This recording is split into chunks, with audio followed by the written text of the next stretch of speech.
Allô? Bonjour docteur. Bonjour, comment allez-vous? Avez-vous du temps à nous accorder? Eh bien, on va se donner ce temps, on en a besoin pour échanger. C'était trop bien quand le coronavirus et le confinement n'existaient pas encore. Le mercredi, on pouvait discuter avec vous. Je le regrette aussi, mais je pense que j'ai une oreille tout à fait attentive et grâce à la technique, je peux vous écouter et répondre à vos questions. Chouette alors, parce que nous avons plein de questions. Eh bien, essayons de les mettre sur le tapis, on va y répondre du mieux que nous pouvons. Après le déconfinement, on est super content de pouvoir sortir de la maison, mais nos activités sportives nous manquent tellement. On a trop envie d'aller à la mer, à la piscine, faire du foot avec notre équipe et plein d'autres trucs de ce genre. Ce sont des intentions tout à fait correctes et je dirais qu'il n'y a pas eu que du négatif dans le confinement.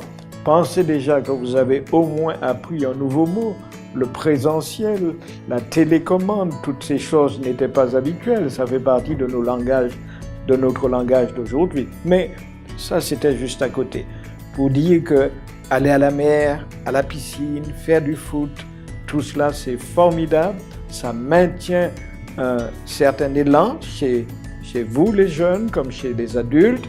Et les personnes qui font régulièrement un exercice physique se portent mieux en général. Docteur, quels sont les risques pour la santé lorsque l'activité physique n'est pas régulière? Lorsque l'activité physique n'est pas régulière, eh bien, ça veut dire tout simplement qu'on est des gens que nous confinons nous-mêmes et nous sommes des sédentaires. Et la sédentarité dans la société d'aujourd'hui a des conséquences importantes sur la prise de poids, par exemple, sur l'habileté dans les mouvements. Quand je pense par exemple aux jeunes qui vont à l'école dans la voiture des parents, les parents les mettent pratiquement dans la salle de classe et reviennent les chercher de la salle de classe pour les ramener à la maison.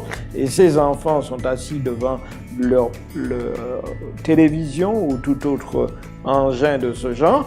Eh bien, le fait que cela soit sans activité physique régulière crée chez ces enfants une surcharge en poids.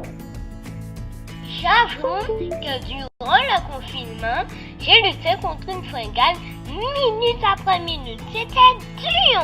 Faire de l'exercice m'aurait aidé à oublier le frigo.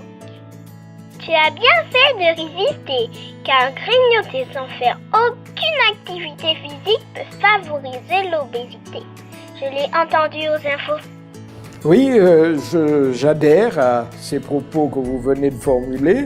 Effectivement, faire de l'exercice physique permet d'échapper à l'envie de se retrouver devant le frigo, permet aussi d'avoir une meilleure estime de soi, permet d'échapper à l'anxiété, à tout ce qui pourrait venir.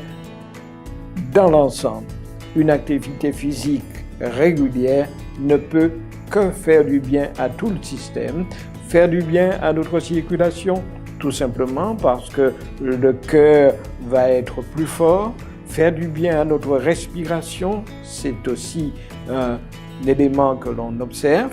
On va pouvoir mieux respirer parce qu'en général, l'activité physique, nous la faisons à l'extérieur et tout cela fait un bien immense, sans oublier la possibilité de mieux étudier, de mieux retenir ses leçons.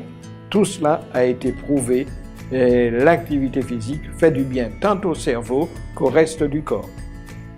Il y avait des documentaires durant le confinement qui rappelaient que les personnes en surpoids risquaient plus que les autres d'attraper le coronavirus et de développer une forme sévère de maladie. Pouvez-vous nous expliquer pourquoi, docteur? Eh bien, il y a des personnes qui ont des pathologies qui sont chroniques et ces personnes-là sont en général plus sensibles et résistent moins bien à des pathologies nouvelles. Pensons par exemple, comme vous l'avez déjà signalé, aux diabétiques. Ils ont un système qui est moins fort.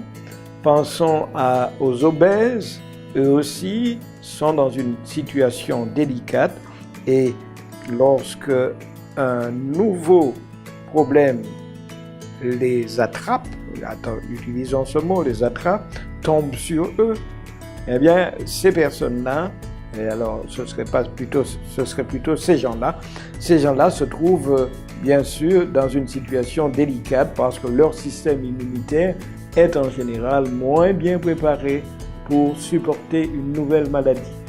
Il y a effectivement eu davantage de morts chez les personnes qui avaient déjà une maladie chronique, telle celle que nous avons citée tout à l'heure. J'ai également entendu aux infos que le coronavirus est bénin dans 80% des cas. Alors, pourquoi y a-t-il tant de malades et de morts durant cette pandémie? Tu es terriblement informé. Tu sais même les pourcentages de cas bénins, vraisemblablement, tu as raison. Mais il y a énormément de personnes qui ne sont pas prêtes, qui ne savent pas, par leur système, lutter contre ces virus. Et comme nous l'avions déjà dit tout à l'heure, il y va d'un système immunitaire qui n'est pas suffisamment préparé pour résister à ces formes de nouveaux germes qui circulent. Et lorsqu'ils sont là, ces germes, parce qu'on n'a pas développé d'anticorps, eh bien, on tombe malade. Comment booster ce système immunitaire pour que la maladie ne nous foudroie pas aussi facilement? Voilà une excellente question. Et tout notre souci, effectivement, est de faire de telle sorte qu'au quotidien, nous puissions renforcer notre système immunitaire. Peut-être serait-il nécessaire que nous en parlions un tout petit peu. Qu'est-ce que c'est que ce système immunitaire? Qu'est-ce qui permet de le renforcer? Eh bien, on a détecté qu'il y a deux choses essentielles, c'est l'exercice physique et l'alimentation. Et bien sûr, je ne vais pas négliger la nécessité d'avoir un bon sommeil, la nécessité de cultiver des pensées positives. Tout cela contribue à renforcer le système immunitaire. Mais manger des choses qui ne sont pas correctes, comme le junk food ou encore, je ne sais plus comment le dit notre ami José Bové, la malbouffe, eh bien tout cela constitue des éléments destructeurs pour notre système. Renforcer son système est indispensable pour nous aider à avoir un système immunitaire fort. Merci pour toutes ces informations. Eh bien, je vous remercie d'avoir eu l'occasion d'échanger avec moi et je me rends compte que vous avez un souhait intense de retrouver l'air libre, de pouvoir faire régulièrement de l'exercice physique et chacun sait que ce souhait-là, lorsqu'il est mis en action, ne peut que nous faire du bien. Donc, maintenant que nous avons le feu vert, sortez de chez vous, vous n'avez plus besoin d'autorisation spéciale et utilisez à bon escient toutes les occasions de vous faire du bien.